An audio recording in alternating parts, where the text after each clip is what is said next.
going to show you a recoiled rollover stomp today. It's one of our overhead med ball progressions that we use to work on anterior core stability, glute activation, thoracic mobility, and obviously training power on our overhead throwing athletes. But it's also a good option that you can use as part of a boot camp from a metabolic conditioning standpoint.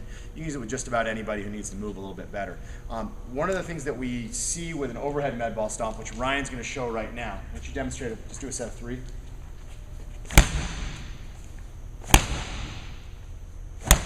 So one of the issues that we see with an overhead med ball stomp, as we get our arms overhead, yeah, we have to engage our anterior core to make sure that we get full shoulder flexion without just going into lumbar extension.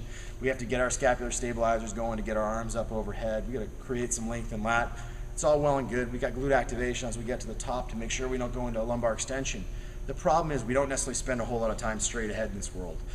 Usually when we have thoracic extension, it's combined with thoracic rotation, whether we're throwing or swimming or reaching for something on the shelf, whatever it may be. So what we like to do in a lot of our overhead med ball exercises, as you guys have probably seen, is integrate a lot of thoracic rotation with it. So that's where I like the recoiled rollover stomp.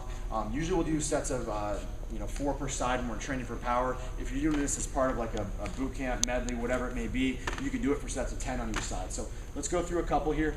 Do 4 on each side. Get a little taller. Head line your body.